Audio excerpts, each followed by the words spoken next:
There are stories that defy logic, narratives so steeped in the improbable that they make you question the very fabric of reality. This, my friends, is one such tale, a story of an ordinary life irrevocably altered by an extraordinary message, a whisper from beyond that shattered a man's world only to painstakingly rebuild it. Picture a quiet Tuesday evening, the kind where the most dramatic event is deciding what to have for dinner. For a man named Arthur Pendelton, a man whose life had been a meticulously organized tapestry of routine and predictability, that Tuesday was about to become the fulcrum upon which his entire existence would pivot. Arthur, a man in his late 50s, was the embodiment of understated American success. His hair, a distinguished salt and pepper, was always neatly combed. His blue eyes, though often crinkled at the corners from years of quiet smiles, held a certain weary depth. He'd built a comfortable life for himself in a charming, older home nestled amongst towering oak trees, in a leafy suburb just outside of Richmond, Virginia. He was a retired history teacher, a profession he'd loved with a quiet passion, spending his days now tending to his prize-winning roses and volunteering at the local library, his voice a comforting murmur as he recommended classic novels. His life, from an outsider's perspective, was one of serene contentment. But beneath that tranquil surface, a profound, unacknowledged ache resided, a ghost of a past tragedy that Arthur had diligently, perhaps too diligently, buried. The ache stemmed from a loss that had ripped through his youth, leaving an unfillable void. He'd been a young man then, barely out of college, when a series of devastating events had conspired to tear his life apart. It was a time he rarely spoke of, a chapter he'd sealed off with an iron lock, even from his closest friends. The specifics were murky, even to those who knew him best, often dismissed with a vague reference to personal difficulties during his early 20s. He'd simply vanished from his hometown in rural Pennsylvania, reappearing years later in Virginia, a more reserved, introspective version of the vibrant young man he once was. The assumption, a silent agreement among his acquaintances, was that he'd suffered a great heartbreak, perhaps a lost love or a family tragedy. They weren't entirely wrong, but the truth was far more intricate, more devastating than anyone could imagine. His routine on that fateful Tuesday was no different from any other. He'd spent the morning pruning his roses, their velvety petals a vibrant splash of color against the verdant green. After a light lunch, he'd headed to the library, immersing himself in the quiet sanctity of rows of books, a refuge he'd always found solace in. It was there, amidst the hushed whispers of turning pages, that the peculiar incident occurred. He was shelving a particularly weighty tome on ancient civilizations when a woman approached him.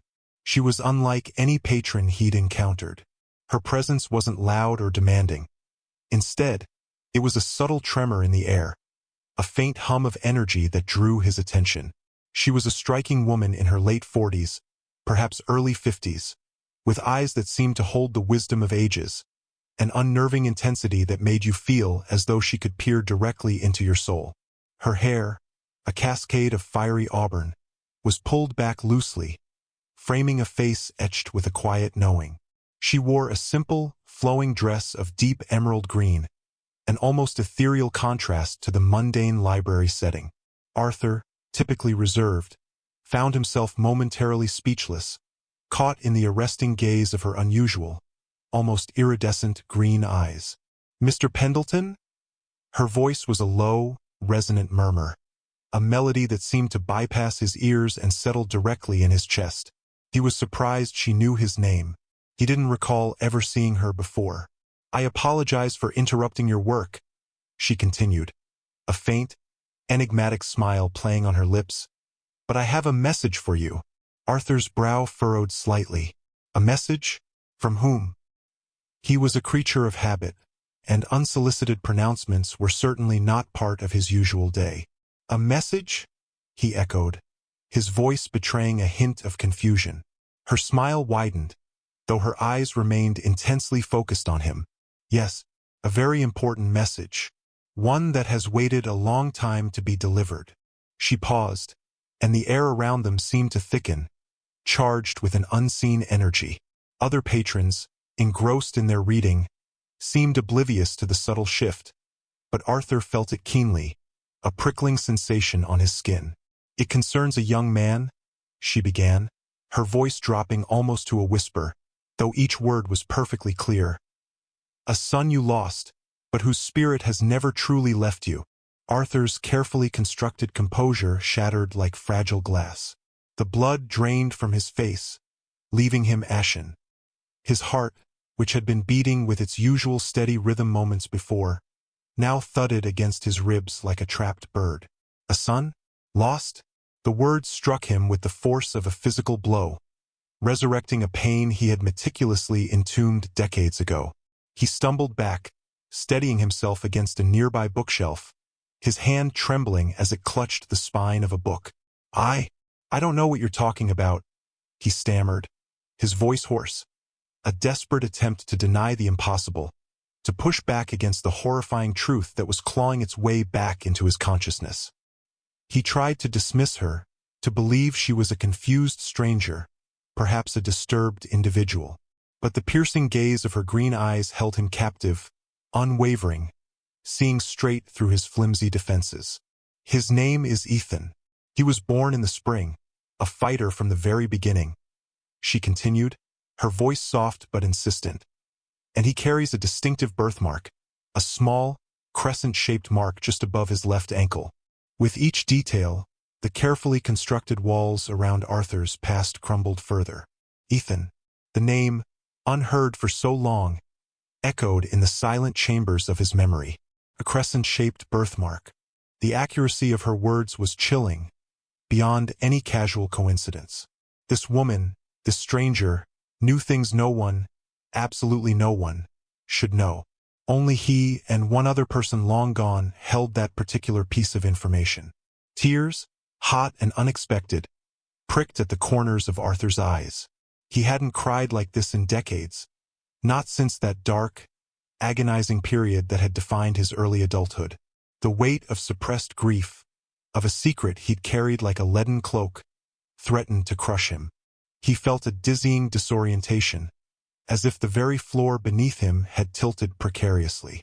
How do you know this?" he whispered, his voice barely audible, raw with disbelief and burgeoning terror. He clutched his chest, a desperate attempt to quell the frantic pounding of his heart. The woman, whose name he still didn't know, stepped closer, her voice a soothing balm amidst his internal chaos. "The spirits speak to me, Mr. Pendelton. They guide me to those who need to hear their truth. And your son, Ethan, has a truth that desperately needs to be heard. He is alive, Arthur. He needs you. Alive." The single word resonated through every fiber of his being. A shocking, impossible revelation that simultaneously offered a flicker of hope and a tidal wave of agonizing questions. He had believed, with every fiber of his being, that his son had died, lost to him in the most heartbreaking circumstances imaginable. The memory of that time, hazy with trauma and the passage of years, was a blur of grief and despair. To hear that he might be alive, after all this time, was an emotional cataclysm. But he's gone," Arthur choked out, the old narrative reasserting itself, a desperate attempt to cling to the established, albeit painful, reality. He passed away. Years ago." "No," she stated simply, unequivocally.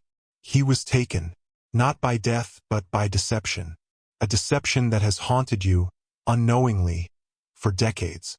The spirits of those who loved him, who knew the truth, have finally found a way to reach you. They are restless, Mr. Pendelton, desperate for this wrong to be righted. Deception." The word hung in the air, a poisonous vapor. Arthur's mind reeled, a torrent of fragmented memories and agonizing possibilities swirling within him. He remembered the pain, the profound sense of loss, the official pronouncements, the paperwork, the closed chapter. Could it all have been a lie? Could the grief that had shadowed his entire adult life have been built on a foundation of falsehood? The sheer audacity of such a thought was staggering, almost unbearable. He looked into her eyes again, searching for any hint of manipulation, of madness. But there was only an unwavering certainty, a profound sense of purpose. Her gaze was compassionate, yet unyielding. She wasn't trying to convince him. She was stating a fact, a truth she had been entrusted to deliver. "I understand this is a shock," she said, her voice softening further. "A profound one, but you must listen. The path to your son, to the truth, begins now. Are you ready to walk it, Mr. Pendelton? Ready?" Was any man ever ready for a seismic shift that threatened to upend every assumption he had about his past, his identity, his deepest wounds? Yet, amidst the terror and disbelief, a tiny, almost imperceptible spark of hope ignited within him. The possibility, however remote, that Ethan, his son, his lost boy, might actually be alive was a powerful, intoxicating notion. It was a lifeline thrown into the turbulent waters of his despair. He took a shaky breath, attempting to regain some semblance of control. Who are you?" he managed to ask, his voice still ragged. "My name is Serafina. I am merely a messenger," she replied, her smile returning, a gentle, knowing curve of her lips. "The message is what truly matters. Find the truth, Mr. Pendelton. Your son awaits." With that, she reached into a small, embroidered pouch slung over her shoulder and withdrew a single tarnished silver locket. It was intricately carved, depicting a soaring bird, perhaps an eagle or a falcon. "This," she said, placing it gently into his trembling hand, "belonged to Ethan's mother. It was given to her by her own mother, a symbol of hope and enduring love. It will guide you." Arthur stared at the locket, his fingers tracing the worn carvings. He recognized it. A jolt of recognition, raw and potent, shot through him. It was unmistakably Eleanor's locket, the one she cherished, the one he had believed was buried with her. The confirmation, tangible and undeniable, of her connection to this woman, to this impossible message, sent a fresh wave of shock through him. Eleanor. He whispered her name, a name that tasted of bittersweet memories and crushing loss. The woman he had loved, the mother of his lost son. The story of her life, and his, was far more tangled and tragic than he had ever allowed himself to acknowledge. Serafina nodded, her eyes filled with a deep empathy. "She too seeks justice, Mr. Pendelton, and reconciliation. The locket holds a fragment of her spirit, a beacon to lead you. Look closely at the back." Arthur, still in a daze, flipped the locket over.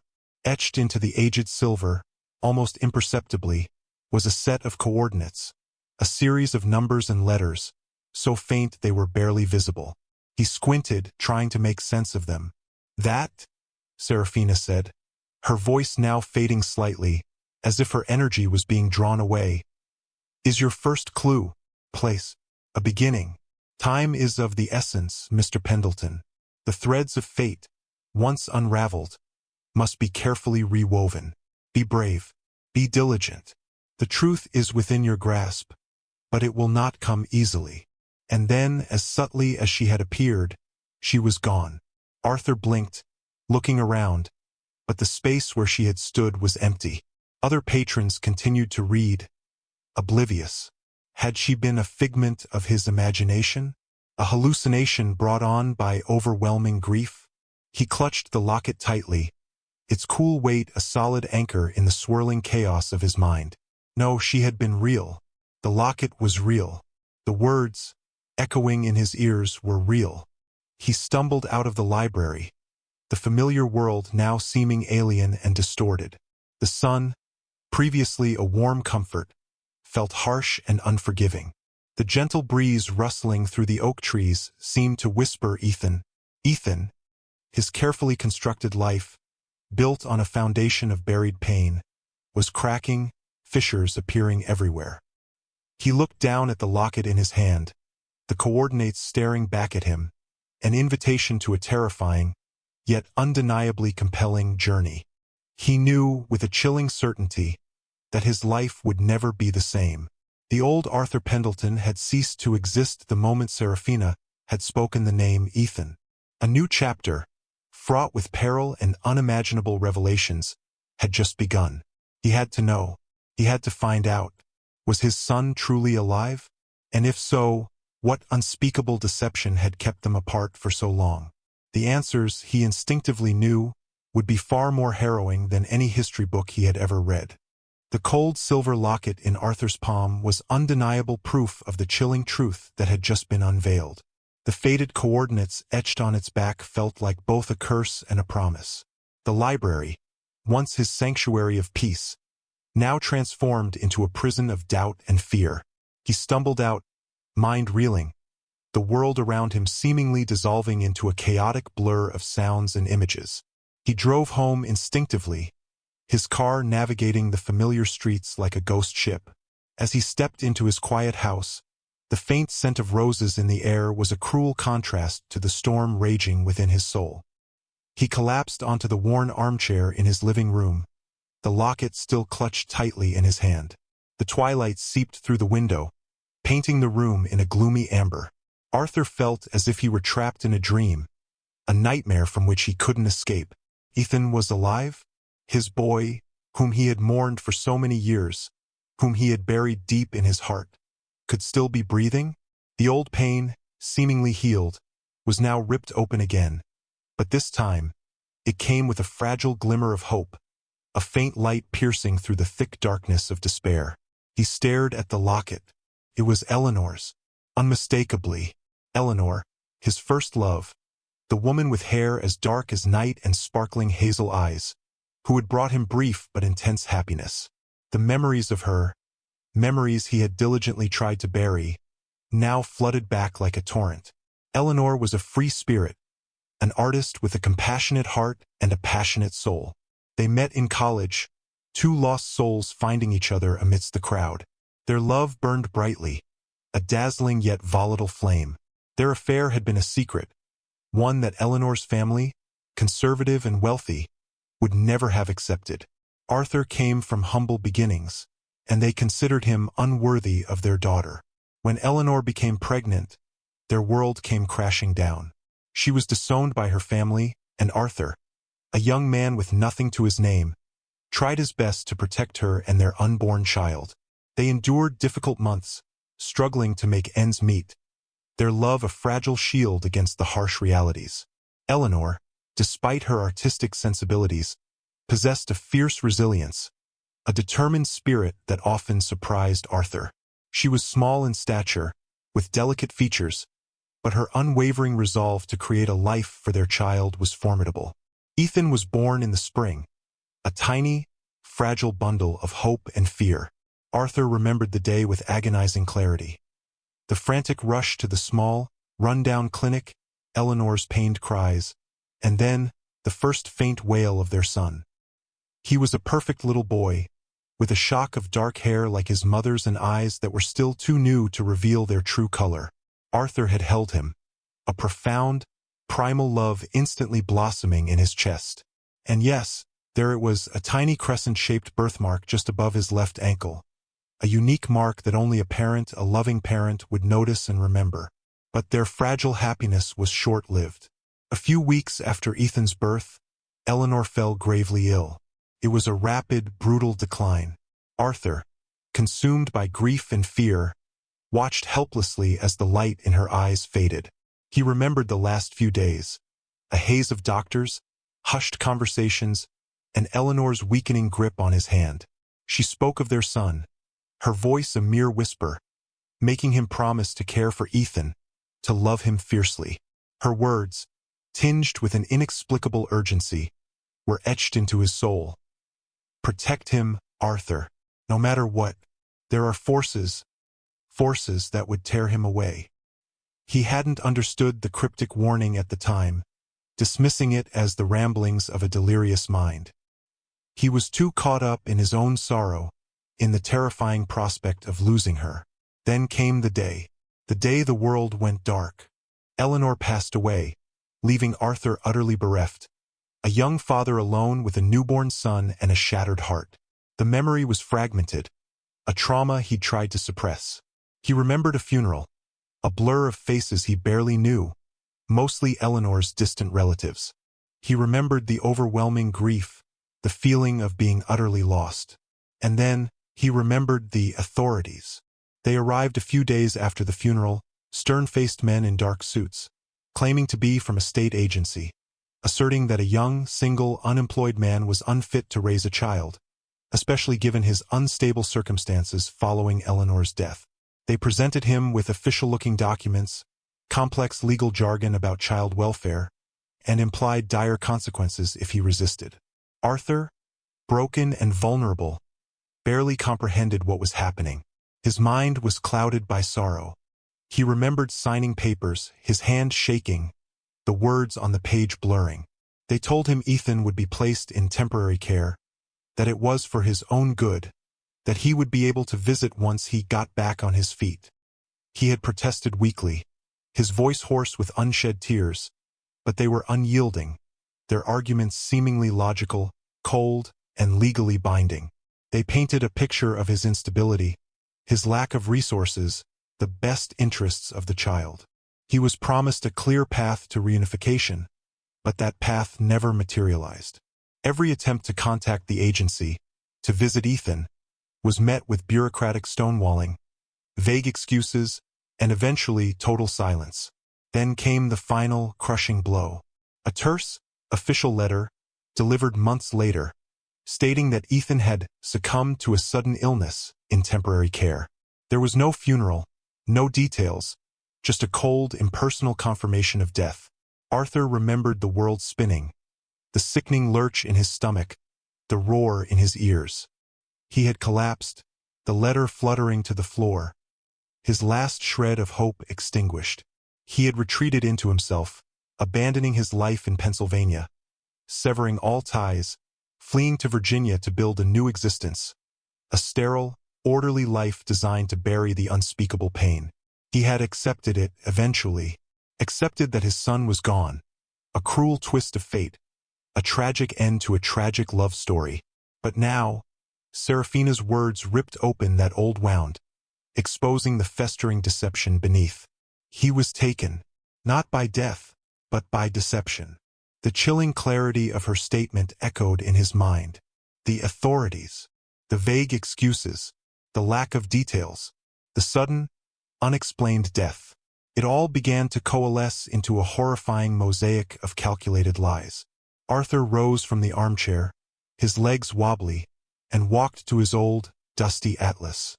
He found the coordinates on the locket, squinting to decipher the faint inscription. North 37.567 degrees. West 77.432 degrees. He quickly entered them into his computer, his fingers fumbling on the keyboard. A map appeared on the screen, zoomed in on a specific location. It wasn't far from Richmond, surprisingly. A quiet, affluent neighborhood, tucked away amidst rolling hills and lush greenery. The pin dropped precisely on a large, stately house, partially hidden behind a high stone wall and a thick screen of mature trees. It was far from any official building, any agency he'd ever heard of. This was a private residence. His blood ran cold. Private residence. Why would an agency have taken Ethan to a private residence? A sudden, terrifying thought flashed through his mind. Kidnapping. Not by strangers, but by those who claimed to be helping. A deep, primal rage began to simmer beneath his shock. Someone had stolen his son. Someone had lied to him, manipulated his grief, and robbed him of a lifetime with Ethan. He paced the room, the anger building, a furious crescendo against decades of quiet resignation. He remembered Eleanor's family, the wealthy, influential Montgomerys. They had despised him, had wanted him out of Eleanor's life. Could they have been behind this? The idea seemed outlandish, like something out of a pulp novel, but the pieces, however improbable, were beginning to fit together in a sinister pattern. They had the means, the influence, the motive to erase him from Eleanor's life, and by extension, Ethan's. His gaze fell upon an old photograph on the mantelpiece, a faded snapshot of a smiling Eleanor, her hand resting protectively on her slightly swollen belly, taken just weeks before Ethan was born. His eyes, usually filled with quiet melancholy, now burned with a fierce, unwavering resolve. He wasn't the broken young man anymore. He was Arthur Pendelton, a retired history teacher, yes, but also a man who had faced adversity, who had found strength in quiet perseverance. He had buried his grief, but he had never truly healed. Now, a spark had been rekindled, a fire fueled by the revelation that his son might be alive, and by the burning injustice of the past. He knew what he had to do. The coordinates were a direct challenge, an invitation to uncover a truth far more sinister than anything he could have imagined. He had to go there. He had to face whatever awaited him behind those stone walls. The fear was immense, a cold knot in his stomach, but the desperate yearning to find his son, to understand the depths of this monstrous deception, was far greater. He had been a man living in the shadows of a fabricated tragedy. Now he would step into the light, no matter how blinding or dangerous it might be. He spent the rest of the evening researching, his academic instincts kicking in. He tried to find records of state agencies from that time, details about child welfare laws, anything that could shed light on the official narrative he had been fed. But every search hit a dead end. Every lead dissolved into a bureaucratic maze. It was as if a meticulous effort had been made to erase all traces of Ethan's supposed temporary care and subsequent death. The more he searched, the more he became convinced that this was no random incident, no unfortunate turn of events. This was a deliberate, calculated act, a cover-up. As the moon cast long shadows across his study, Arthur found himself staring at the address on his computer screen. The Montgomerys. He remembered seeing their name in the local society pages. Their prominent family always involved in various philanthropic endeavors, their reputation impeccable. The thought that they could be involved in such a heinous act was almost unthinkable. Yet, the locket, the coordinates, Serafina's unwavering conviction, it all pointed to something deeply, profoundly wrong. Sleep was impossible. His mind raced, replaying every detail of Serafina's visit, every fragment of his painful past. He thought of Ethan, imagining the little boy he would have been, the man he might have become. Was he happy? Was he safe? Did he even know about Arthur, his real father? The questions were endless, each one a fresh stab to his heart. As dawn broke, painting the sky with hues of soft orange and pink, Arthur rose, a new man forged in the crucible of revelation. He packed a small bag, his movements precise and determined. He wasn't sure what he would find, or what dangers he would face, but he knew he couldn't turn back. The past, once a tomb, had become a living, breathing mystery, and he was the only one who could unlock its secrets. The journey to the house, to the truth, would begin with the rising sun, and he would not stop until he knew, definitively, what had happened to his son, Ethan. The years of quiet sorrow were over. The fight, the real fight, had just begun. The drive to the Montgomery estate felt like a descent into a forgotten realm. The familiar suburban landscape gradually gave way to sprawling, manicured lawns, hidden driveways, and imposing gates. Arthur's hands gripped the steering wheel, knuckles white. The coordinates had led him to a place that exuded old money and impenetrable privacy, a stark contrast to his own modest life. The Montgomerys' residence, a grand Victorian mansion, loomed behind a formidable stone wall and a dense canopy of ancient oaks, its dark windows like vacant eyes staring out at a world it wished to keep at bay. He parked his car a discreet distance away, his heart thudding a frantic rhythm against his ribs. The air was thick with a palpable tension, a silent warning. He was no detective, no hardened adventurer. He was a retired history teacher, a man accustomed to the quiet pursuit of knowledge within the safe confines of books. Yet, a fierce, protective instinct, dormant for decades, had awakened within him. He was here for Ethan, and he would not be deterred. He approached the wrought iron gates, their intricate design both elegant and forbidding. There was no doorbell, no intercom visible from the outside. This was a fortress designed to keep the world out. Arthur felt a surge of frustration, then a cold resolve. He wasn't going to knock politely. He had to find another way in. He walked along the perimeter of the wall, his eyes scanning for any weakness, any forgotten service entrance, any sign of a breach. The wall was high, topped with sharp, decorative spikes, making scaling it impossible. After what felt like an eternity, he noticed a faint, almost imperceptible break in the dense foliage at the far end of the property. A narrow, overgrown path, barely visible, seemed to lead into the woods bordering the estate. It was a long shot, but it was his only shot. He pushed through the thorny bushes, the branches tearing at his clothes, his face. The path was muddy and uneven, winding deeper into the thicket. The silence of the woods was unnerving, broken only by the rustling of leaves and the frantic beat of his own heart. Finally, the trees thinned, and he found himself at the edge of a vast, manicured garden. The mansion stood majestically before him, its facade bathed in the soft morning light, yet still radiating an aura of cold grandeur. He saw no security cameras, no visible guards, a surprising oversight for such a prominent family. Or perhaps, he thought, their confidence in their impenetrable walls was their only security. He moved cautiously, using the dense shrubbery as cover, making his way towards the back of the house. He knew he was trespassing, risking arrest, but the thought of Ethan propelled him forward.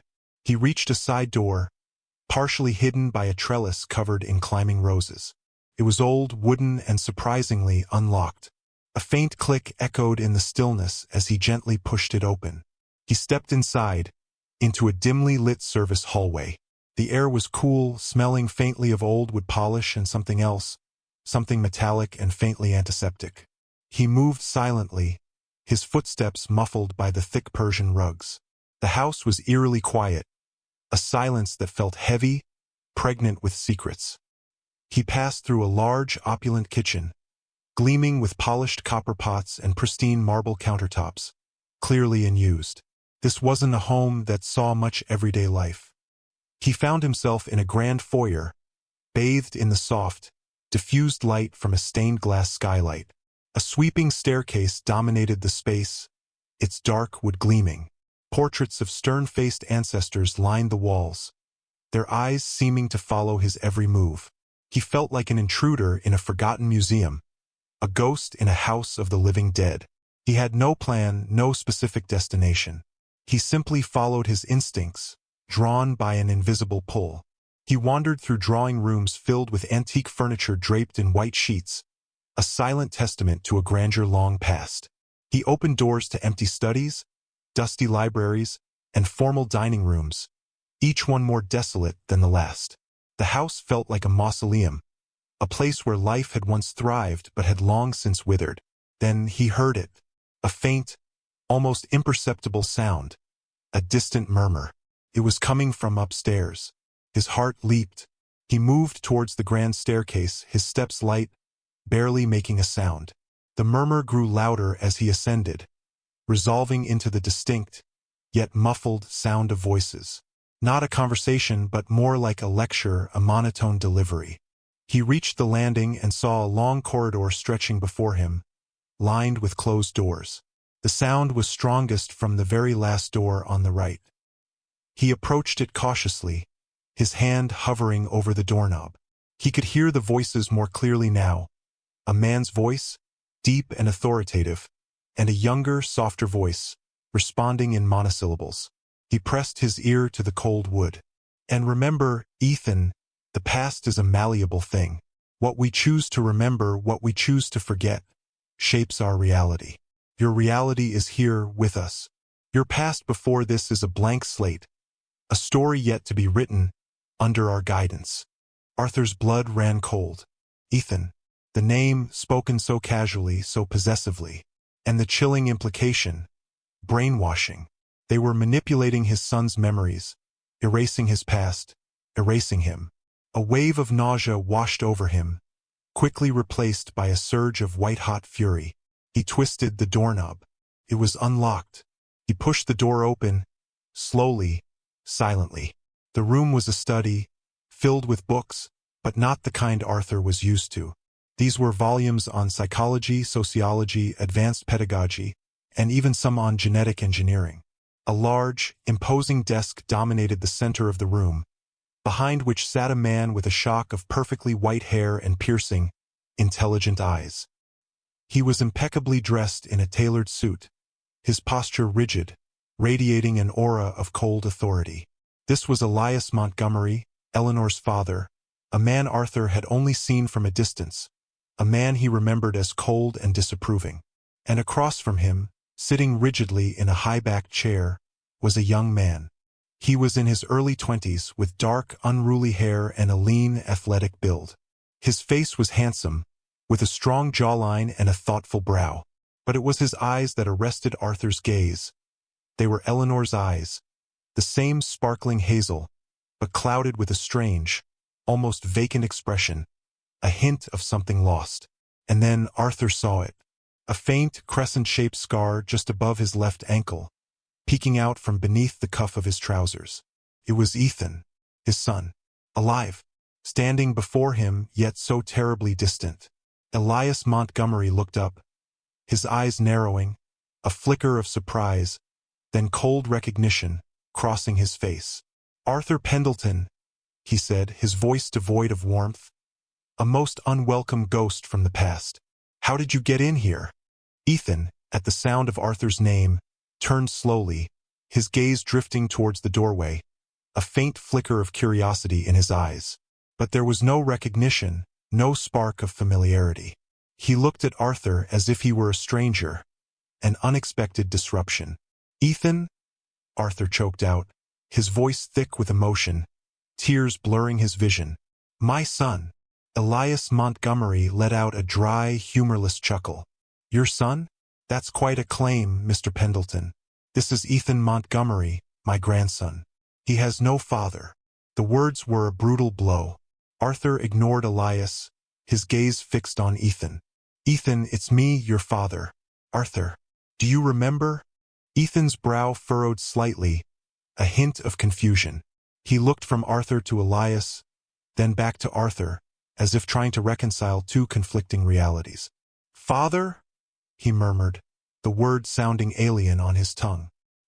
"He remembers nothing of you, Mr. Pendelton," Elias interjected, his voice sharp, cutting.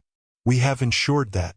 He has been raised in a stable, nurturing environment, free from the complications of his origins. He is a Montgomery now." "You stole him," Arthur roared, the years of suppressed pain and anger finally erupting. "You lied to me. You told me he was dead." Elias Montgomery's face remained impassive, betraying no emotion. "A necessary measure, Mr. Pendelton, for the good of the child." Eleanor was unstable. Her choices were detrimental. "We simply ensured Ethan had the life he deserved, a life of privilege and opportunity, free from your influence." His eyes flickered with a cold disdain. "You were hardly fit to raise him, a struggling student, then a penniless teacher. What could you offer him?" "Love," Arthur cried, his voice breaking. "A real family, not this gilded cage." He took a step towards Ethan, a desperate plea in his eyes. "Ethan, please listen to me. They lied to you. They lied to me. Your mother, Eleanor, she loved you more than anything. She wanted you to be with me." Ethan flinched at the mention of Eleanor, a fleeting shadow of pain crossing his face. It was a subtle reaction, but Arthur saw it, a tiny crack in the facade. "Do not confuse him, Mr. Pendelton," Elias warned, his voice a low growl. "His education is delicate. His memories are carefully curated. We have spent years molding him, preparing him for his rightful place in this family, in this world." "Molding him? You mean brainwashing him?" Arthur retorted, his voice trembling with indignation. "You've stolen his past, his identity. You've turned him into a puppet." Elias Montgomery rose from his desk, his posture even more imposing. "You have no idea the sacrifices we have made, the lengths we have gone to ensure Ethan's future. He is a brilliant young man, Arthur, destined for great things. He is being groomed to take over the family empire, to lead with the intellect and discipline he has been instilled with. He is a testament to our vision." Arthur looked at Ethan, who was now staring at his own hands, his expression unreadable. He looked lost, caught between two opposing forces, two conflicting narratives. Arthur knew he had to reach him, to break through the years of manipulation. "Ethan," Arthur said, his voice softer now, filled with a profound sadness. Do you ever feel a sense of emptiness? A feeling that something is missing, something important? Ethan slowly raised his head, his hazel eyes meeting Arthur's. There was a faint flicker of recognition, a fleeting moment where the carefully constructed barriers seemed to waver. Sometimes, he whispered, his voice barely audible, I have dreams, fragmented images, a woman with dark hair, a song, a feeling of warmth. Elias Montgomery's face tightened, a rare display of agitation. Nonsense, Ethan. Those are just residual anxieties. We've discussed this. Focus on your studies. But Arthur pressed on, a desperate hope blooming in his chest. That woman, Ethan, that was your mother, Eleanor. And the warmth, that was her love. She never stopped loving you. And I never stopped looking for you. They told me you were dead. They stole you from us. Ethan's eyes widened, a raw, unadulterated pain flashing through them. He looked at Elias, a dawning horror on his face. Is this true? He asked, his voice trembling. Grandfather, what is he saying? Elias Montgomery's composure finally cracked, his face contorted with fury. He is a liar, Ethan. A desperate, bitter man trying to poison your mind. He is a nobody, a relic of a past that has no relevance to your future. Security, he bellowed, his voice echoing through the silent mansion. Arthur knew his time was running out. He had to give Ethan something, anything, tangible proof. He pulled the silver locket from his pocket, holding it out to Ethan. This, Ethan, this was your mother's. She wore it every day. It has a bird, a falcon, carved on it. She said it represented freedom. She wanted you to be free. Ethan's gaze fell upon the locket, and his eyes, for the first time, seemed to truly focus. He reached out, his fingers trembling, and took the locket from Arthur's hand. As his fingers brushed the cool metal, a jolt, an almost electric current, seemed to pass between them. He stared at the locket, his expression a mixture of confusion, wonder, and a deep, unsettling familiarity. Just then, two burly men in dark uniforms burst into the room, their faces grim. Elias Montgomery pointed a trembling finger at Arthur. Get him out of here, now, and ensure he never sets foot on this property again. Arthur knew he couldn't fight them. He had planted the seed. He had given Ethan the key. He looked at Ethan one last time, a silent plea in his eyes. Find the truth, Ethan. For your mother. For yourself. The security guards grabbed Arthur, one on each arm, their grip like iron. He didn't resist, his eyes still fixed on Ethan, who stood frozen, clutching the locket, his gaze fixed on the intricate carving of the bird. As they dragged Arthur out of the room, he heard Elias Montgomery's furious voice. Take that thing away from him, Ethan. It's a trinket, a distraction. It means nothing. But Ethan didn't move. He simply stood there, staring at the locket, a tiny, almost imperceptible tremor running through his body. Arthur was dragged down the sweeping staircase, through the grand foyer, and out the side door he had entered. The guards roughly pushed him outside, slamming the door shut behind him. He stumbled, catching himself before he fell, and looked back at the imposing mansion. He had been thrown out, but he hadn't failed. He had seen Ethan. He had spoken to him. And he had given him the locket, a tangible link to a past that Elias Montgomery had tried so desperately to erase. The seeds of doubt had been sown. Now it was up to Ethan to water them, to let them grow into the truth. Arthur knew this was just the beginning. The fight for his son's true identity, for their reunion, had just escalated into a full-blown war. He had to find a way to help Ethan, to expose the Montgomery's monstrous deception. The labyrinth of lies, though vast and complex, now had a thread, a fragile silver thread, leading to its heart. Arthur was left standing on the quiet, tree-lined street, the grand Montgomery mansion looming behind its formidable walls, a silent monument to deceit. The locket, Ethan's locket, was no longer in his hand, but its presence, its significance, burned brightly in his mind. He had done what he set out to do. He had reached his son. And he had seen the flicker of recognition, the nascent crack in the meticulously constructed facade of Ethan's false reality. That was enough for now. The fight wasn't over. It had merely begun on a new, more dangerous battlefield. He walked back to his car, his legs feeling heavy, but his spirit, though bruised, was undeniably lighter. The crushing weight of decades of unresolved grief had lifted, replaced by a fierce determination. He had a son, a real, living son, stolen from him but now within reach. The Montgomerys, with their power and their secrets, were a formidable enemy, but Arthur was no longer the broken young man they had once manipulated.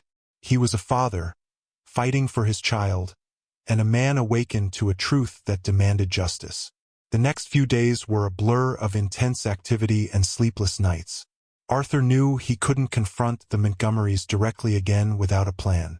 They would be on high alert. He needed evidence, concrete proof to expose their monstrous deception. His academic background, his penchant for meticulous research, now became his greatest asset. He revisited old records, searched obscure archives, and delved into online databases that had not existed when he first lost Ethan. He was looking for discrepancies, for anything that didn't align with the official narrative of his son's death.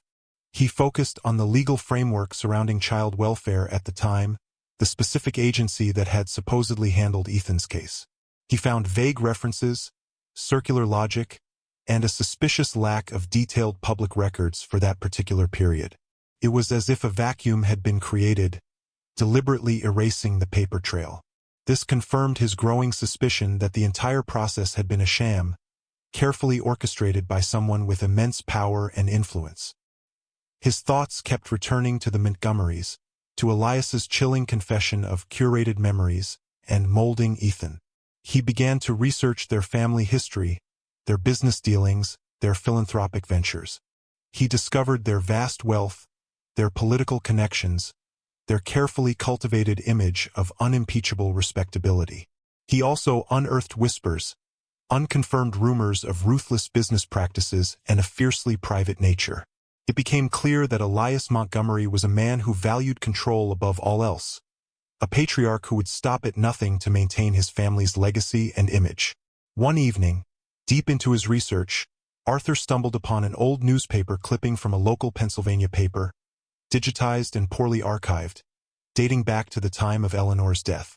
It was a small obituary for Eleanor, but what caught his eye was a tiny, almost hidden paragraph at the bottom, mentioning her distraught parents, Mr. and Mrs. Elias Montgomery, who will take over the arrangements for her child. The language was oddly formal, almost cold, for an obituary, and it contradicted the later official letter about Ethan's death in state care. It was a subtle, yet damning, inconsistency. It solidified his belief that the Montgomerys had orchestrated everything, from Eleanor's abandonment to Ethan's abduction, all to sever their daughter's ties with Arthur and secure control over their grandson. He felt a surge of cold fury. This wasn't just a matter of custody. It was a calculated act of cruelty, a kidnapping disguised as social welfare. They had not only stolen his son, but had also prolonged his agony for decades with their lie. Meanwhile, back at the Montgomery estate, Arthur's visit had unleashed a subtle but profound tremor. Ethan, clutching the silver locket, felt a maelstrom of conflicting emotions. The old man's words, his desperate plea, resonated with a deep, unsettling truth that the carefully constructed narratives of Elias Montgomery couldn't entirely silence. The locket, a tangible link to a past he was told didn't exist, was a powerful, silent witness. The intricate carving of the falcon seemed to almost pulse with a faint energy in his hand. In the days that followed, Ethan became withdrawn. He continued his rigorous studies, continued to attend family functions, but his mind was elsewhere. He found himself secretly examining the locket, tracing the familiar crescent birthmark on his ankle, comparing it to the vivid image of the man who claimed to be his father. The dreams, once fragmented and dismissed as anxiety, now became more coherent, more insistent.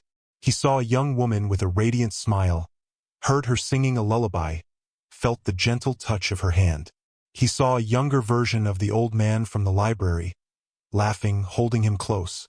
These images, once fleeting, now felt overwhelmingly real, tangible memories pushing through the fog. Elias Montgomery, sensing the shift in his grandson, grew increasingly agitated. He observed Ethan closely, his keen eyes picking up on the subtle changes. The distant gaze, the quiet introspection, the way Ethan's fingers often brushed the pocket where he knew the locket was hidden. He increased Ethan's tutoring sessions, trying to reinforce the carefully constructed narrative to reassert control. But it was too late. The seed of doubt had been planted, and it was growing. One night, unable to bear the turmoil any longer, Ethan confronted Elias. He held out the locket, his voice shaking. "Who is this man, grandfather? And what is this?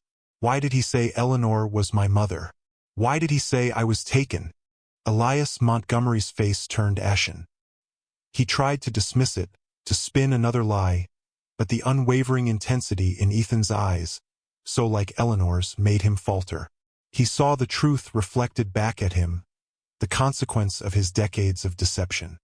He saw not a docile puppet, but a young man on the precipice of shattering his carefully built world. In a fit of desperation, or perhaps a moment of chilling honesty, Elias confessed. He revealed the story, twisted and self-serving, of Eleanor's unsuitable relationship, her unfit father, and their family's necessary intervention to ensure Ethan had a proper upbringing. He spoke of Eleanor's illness, her unstable mental state, and the difficulty of ensuring a stable future for the child. He painted Arthur as a dangerous, unstable individual who would only bring ruin to Ethan's life. But even as he spoke, his voice losing its usual conviction, Ethan saw the cracks in his grandfather's carefully constructed narrative. The lies, once so meticulously woven, were unraveling. The confession, though distorted, was enough. Ethan recognized the chilling truth buried beneath the layers of justification. He saw the depths of the betrayal, the decades of his life stolen, his true identity erased. A profound sense of loss, mingled with fury and a terrifying clarity, washed over him. He was a stranger in his own life, a pawn in a game he never knew he was playing. Arthur, meanwhile, had been tirelessly building his case. He gathered every shred of evidence, every inconsistency, every piece of information that pointed to the Montgomerys' calculated abduction and cover-up. He contacted a determined pro bono lawyer known for taking on impossible cases, a woman named Brenda Hayes with sharp intellect and an even sharper wit. She was captivated by Arthur's story, recognizing the profound injustice at its core. Brenda, with her legal expertise, helped Arthur navigate the complex legal labyrinth. They discovered a network of shell corporations and influential contacts that the Montgomerys had used to effectively disappear Ethan from public records. It was a sophisticated operation, a testament to the family's immense power and their willingness to abuse it. One crisp autumn morning, Arthur received a call. It was Ethan. The sound of his son's voice, now clear and resolute, was music to his ears. "Dad?" Ethan said, the word feeling both new and profoundly right. "I know everything. I remembered. I found some old letters hidden away. My mother, Eleanor, she fought for me. And you never gave up." Tears streamed down Arthur's face, tears of overwhelming relief and profound love. "Ethan," he choked out, "my son, I never stopped looking." The reunion was quiet, intensely emotional, and profoundly healing. They met at a neutral location, far from the Montgomery estate, a small, unassuming park by a river. Ethan, though still bearing the scars of his manipulated past, was a young man of remarkable strength and resilience. He had pieced together the truth, found his mother's hidden letters, journals, and even a few baby photographs of himself with Arthur. The locket had been the catalyst, but his mother's own secret legacy, her defiant refusal to let her son be forgotten, had provided the irrefutable evidence. They spent hours talking, Arthur filling in the gaps, painting a picture of Eleanor, of their love, of the life they had dreamed of. Ethan, in turn, shared the fragmented memories that had haunted him, now making sense in the context of the truth. They talked about the future, about reclaiming what was stolen, about finding justice. The Montgomerys, facing an undeniable mountain of evidence and a united front from Arthur and Ethan, eventually relented. The legal battle was long and arduous, dragging the family's carefully constructed reputation through the mud. Elias Montgomery, stripped of his power and authority, was a broken man, his empire crumbling around him. The specifics of the settlement, the public apologies, and the legal repercussions for the Montgomerys became a matter of public record, a testament to the powerful truth that had finally emerged. But the real victory wasn't in the courtrooms or the headlines. It was in the quiet moments between Arthur and Ethan. It was in the shared laughter, the knowing glances, the gradual rebuilding of a father-son bond that had been cruelly denied for decades. Ethan, now with his true identity reclaimed, decided to pursue a career in historical preservation, a subtle nod to his father's passion, and a way to honor the past that had been stolen from him. Arthur Pendelton, once a man resigned to a life of quiet solitude, was now a man reborn.